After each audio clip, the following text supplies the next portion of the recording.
Selamat datang kembali di channel Borneo Trader. Bagi Bapak Ibu dan teman-teman yang baru pertama kali menemukan channel Borneo Trader di YouTube, saya ucapkan selamat menonton dan selamat bergabung. Di video kali ini saya akan menganalisa saham-saham dari sektor mining lagi ya. Yang pertama Antam, kedua Tins, ketiga Inco, keempat Medco, kelima MDKA, keenam Elsa, dan ketujuh Pegas. Kita langsung saja ke saham pertama. Ada Antam yang di hari Jumat kemarin ditutup naik 3,01% ke harga 2.390. Kalau dilihat transaksi asing masih terus net buy. Bahkan seminggu lalu asing net buy.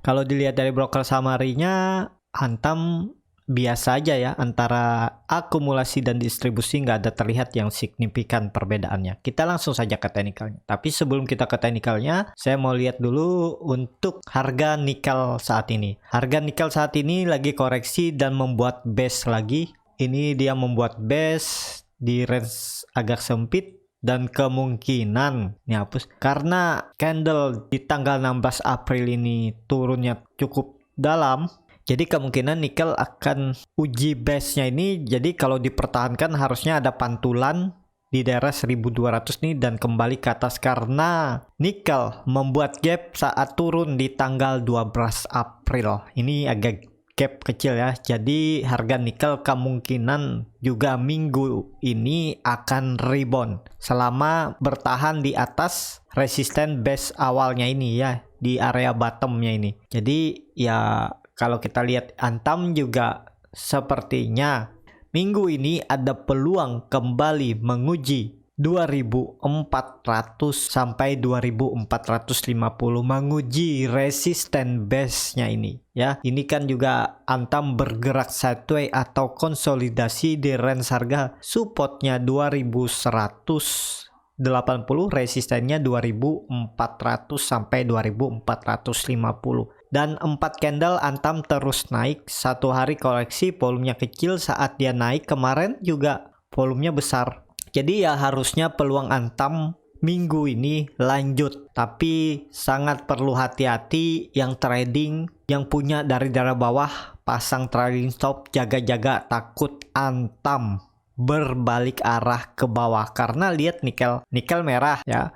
Kalau nikel nggak rebound hari Senin juga Antam ya potensi koreksi juga di hari Selasa. Jadi kemungkinan Antam besok masih ada potensi naik hari Senin, tapi di hari Selasa perlu hati-hati ya. Nih nikel kalau membuat candle merah apalagi tutup di bawah harga penutupannya tanggal 16, Antam potensi akan koreksi dan juga sesuai skenario juga ya. Nih Antam sudah di area pucuk dan kemungkinan ya gagal lagi breakout dan arahnya ke bawah. Jadi yang punya dari daerah atas tetap sabar aja. Potensi Antam tahun ini masih bisa ke 3000 karena gap yang di 2600 sampai 2660 ini harusnya ditutup ya. Ini harusnya ini ditutup. Kalau nggak bulan ini ya bulan depan. Yang penting terdekatnya ya Antam harus menutup gap, entah mampu breakout enggaknya ya kita lihat nanti ke depannya. Apakah market makernya mau Antam cepat recovery kembali ke 3000 atau tetap ditahan atau bergerak sideways di range harganya ini. Supportnya 2180, resistennya terdekat 2450, resisten selanjutnya ya di 2660. Jadi seperti itu untuk Antam. Kalau ditanya saya punya juga Antam, saya akan tetap hot ya karena saya hot untuk midterm ya. Seperti itu untuk Antam. Indikator MACD mengarah ke atas, volume meningkat, bar chart di atas 0 juga terbentuk. Jadi ya peluang Antam hari Senin harusnya ada potensi lanjut rebound. Nah di hari Selasa atau Rabu itu yang perlu hati-hati, tergantung nikel juga. Seperti itu untuk Antam. Kita langsung saja ke saham kedua, ada Tins yang di hari Jumat kemarin ditutup naik 1,62% ke harga 1565. Kalau dilihat transaksi asing hari Jumat net sell, tapi 4 hari sebelumnya di minggu kemarin asing terus net buy. Kalau dilihat dari broker summary-nya, Tins didistribusi. Kita langsung saja ke teknikalnya. Secara teknikal, TINS ya masih sama skenario yang seperti analisa saya sebelumnya ya. Kemungkinan TINS minggu ini masih potensi lanjut naik menguji resistennya 1600 sampai 1615. Kalau itu gagal di breakout ya kemungkinan TINS masih bisa bergerak sideways atau koreksi mengarah ke supportnya 1500 ini. Kan ini dia di rejectnya ini di tanggal 13 April dia membuat candle doji, dia reject, terus di tanggal 14 dia membuat candle hammer terbalik tapi besoknya malah lanjut naik, dan di hari Jumat kemarin membuat candle doji. Ini kalau kita hapus ya terlalu kelihatan. Nah ya, nah di tanggal 16 April dia membuat candle doji lagi tapi tutupnya di atas harga penutupan hari sebelumnya. Ya ada potensi lanjut naik menguji 1600 sampai 1615. Kalau mampu breakout ya bagus, tapi kalau false breakout yang punya dari daerah bawah yang spekulasi buy di daerah 1500 sampai 1540, jaga-jaga, pasang trade stop atau take profit aja dulu. Kalau terlihat gagal breakout, nanti tunggu aja, arahnya masih bisa ke bawah lagi, nanti beli lagi di bawah. Jadi seperti itu. Volume TINS juga cukup meningkat ya dari volume sebelumnya, dan indikator MACD membentuk golden cross di area oversold dan bar chart di atas nol makin tinggi. Harusnya peluangnya minggu ini hari Senin lanjut naik. Apakah mampu breakout enggaknya ya tergantung lagi market maker yang biasa dibilang bandarnya. Ya, seperti itu aja untuk TINS. Kita langsung saja ke saham ketiga, ada Inco yang di hari Jumat minggu lalu ditutup naik tipis 0,92% ke harga 4.350. Kalau dilihat transaksi asing, seminggu kemarin terus dijual asing. Kalau dilihat dari broker summary-nya, Inco memang lagi didistribusi. Kita langsung saja ke teknikalnya. Secara teknikal, Inco di area support ya masih terlihat juga Inco berjuang untuk mempertahankan supportnya di 4.340 sampai 4.320. Harusnya kalau Inco membuat candle hijau rebound minimal bisa tutup di 4.430 ya, ini akan pola morning star dan harusnya bisa lanjut menguji 4.800. Dan bagusnya lagi kalau Inco besok bisa langsung breakout EMA 200-nya yang saat ini ada di harga 4.500. Jadi harus naik sekitaran 3,5% ya kalau nih. Wah, sampai 4%. Jadi ya ada peluang. Kalaupun mau spekulasi buy ya boleh aja, cut loss saja kalau misalnya turun dari 4.200 dari low-nya di tanggal 25 Maret ini saat membentuk doji. Ya, seperti itu aja untuk Inco. Indikator MACD masih membentuk golden cross, masih arahnya ke atas. Bar chart di atas nol juga masih terbentuk, volume meningkat. Jadi ya potensi rebound ada untuk minggu ini.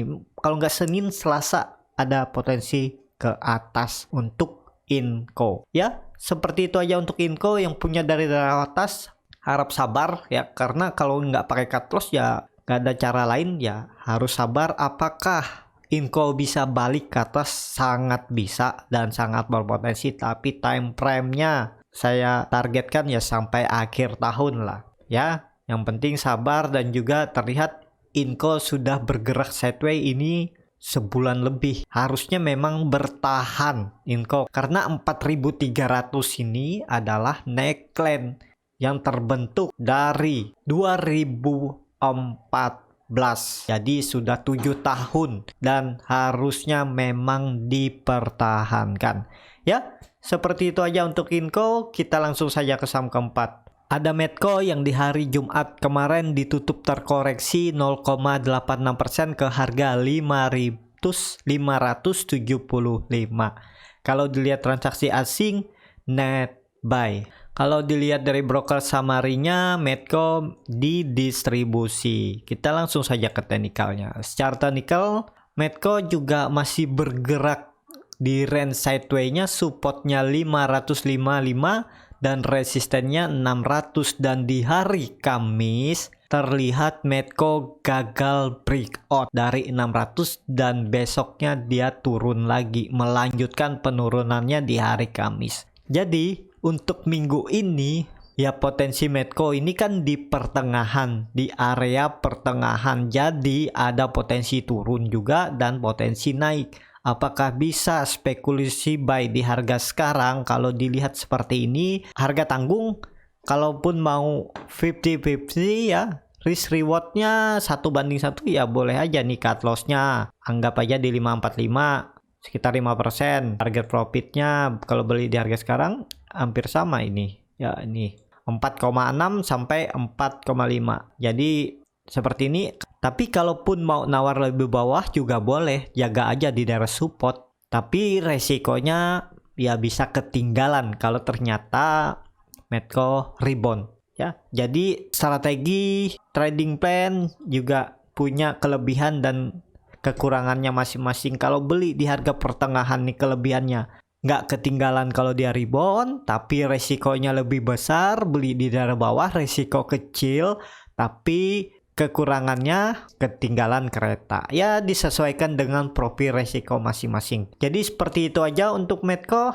Ini disclaimer on, bukan ajakan untuk membeli, silahkan keputusan di tangan Bapak Ibu masing-masing. Dan Medco ini bagusnya kalau sudah confirm breakout 600, kemungkinan akan bergerak naik yang lebih tinggi, terdekat 650, bahkan bisa ke area resistennya 700 sampai 720. Indikator MACD sudah membentuk golden cross, bar chart di atas 0 makin tinggi, jadi peluangnya harusnya bisa lanjut naik. Ya, seperti itu aja untuk Medco. Kita langsung saja ke saham kelima, ada MDK yang di hari Jumat kemarin ditutup naik sangat tinggi ya, 10,95% ke harga 2.430. Kalau dilihat transaksi asing padahal net sell. Kalau dilihat dari broker summary-nya, MDKA memang lagi diakumulasi. Kita langsung saja ke teknikalnya. MDKA skenario yang saya bilang waktu itu ya, dia membuat pola dead cat bone akhirnya dipatahkan karena MDKA berhasil breakout 3 resisten 2240 dan resisten dinamik 2270 dan resisten selanjutnya di 2400. Apakah ini bisa confirm breakout? Belum tentu, perlu hati-hati. Nah, buat teman-teman yang sudah punya dari harga bawah, jaga-jaga kalau MDKA ini breakdown dari 2400, mending take profit aja dulu, selamatkan profit yang ada. Walaupun potensi lanjut naik ada karena indikator MACD sangat tajam mengarah ke atas. Nih, bar chart di atas 0 juga makin tinggi, volume makin meningkat. Jadi peluangnya harusnya bisa lanjut terdekat uji dinamik resisten EMA 60 di 2465, dan kalau dilihat ini membentuk pola W atau ya bisa dikatakan double bottom. Ini bisa terkonfirmasi kalau ini kan neckline-nya di 2350 nih kalau ditarik. Nah ya, ini nih neckline. Jadi harusnya MDKA ini bisa confirm breakout. Yang penting 3 candle ke depan tetap bertahan di atas 2370. Jadi cukup aman ya, kita tarik aja nih 2400 lah. Nah di sini ya, seperti itu aja untuk MDKA. Yang penting kalau bertahan di atas 2370 sampai 2375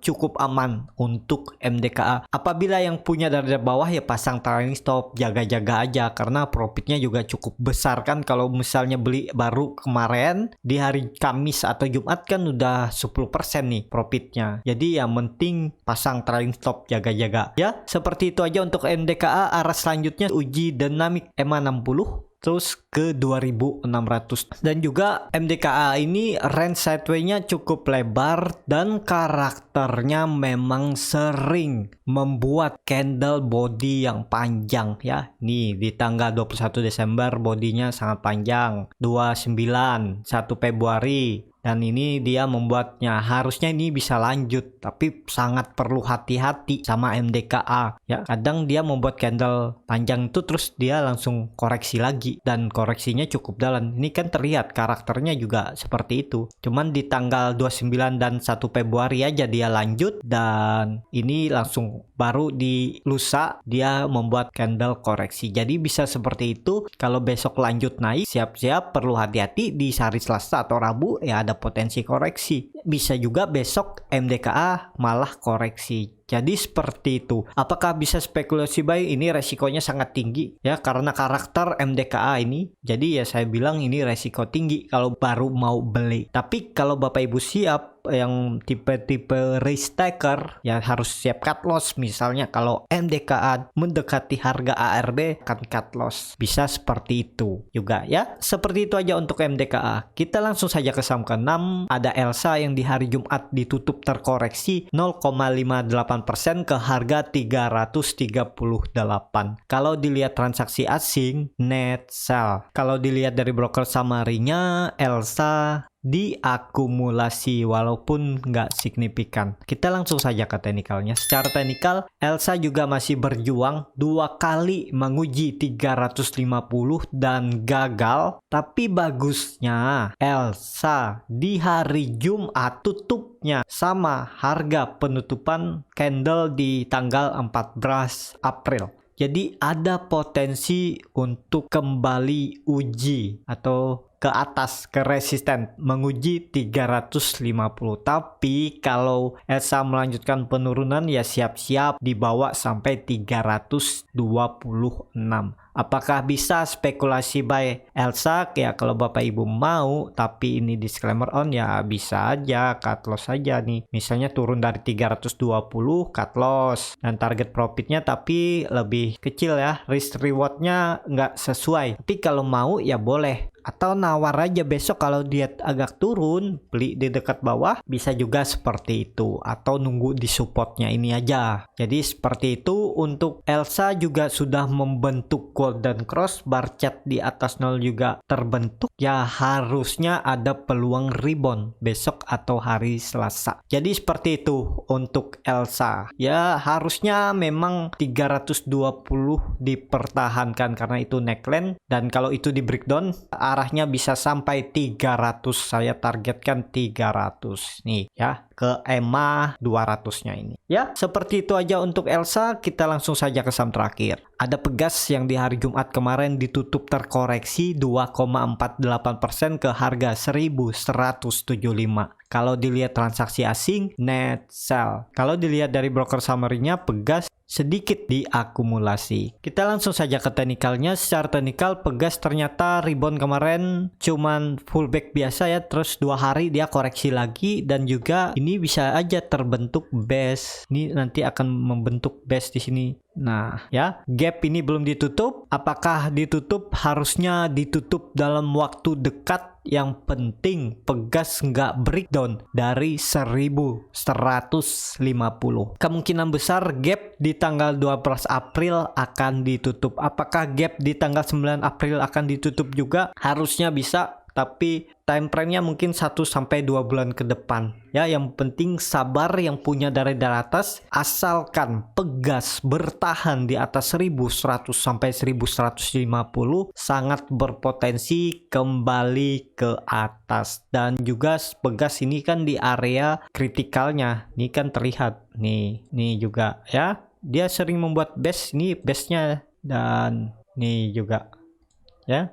Nih kan dia sering membuat base di area 1100 sampai 1200 ini. Jadi seperti itu untuk Pegas. Kalau dilihat indikator MACD mengarah ke bawah, masih dead cross, bar chart di bawah juga makin dalam. Volume meningkat saat turun ya ada potensi untuk lanjut koreksi. Tapi kalau ada pantulan ya bagus untuk Pegas. Ya, seperti itu aja untuk Pegas. Minggu ini yang penting bertahan di atas 1150. Kemungkinan besar akan ada pantulan juga, kembali menguji resisten terdekatnya, dan bahkan minggu ini ya bisa potensi menutup gapnya di 9 April ini kalau saya lihat. Jadi seperti itu untuk Pegas. Ya, cukup sampai di sini video kali ini. Terima kasih untuk Bapak Ibu dan teman-teman yang sudah menonton menonton video ini sampai habis. Apabila channel Borneo Trader ini bisa bermanfaat dan bisa menjadi bahan pertimbangan Bapak Ibu dalam membeli, menyimpan, dan menjual sahamnya, bisa klik tombol berlangganan dan nyalakan lonceng notifikasi. Ada kritik, saran, ataupun pertanyaan,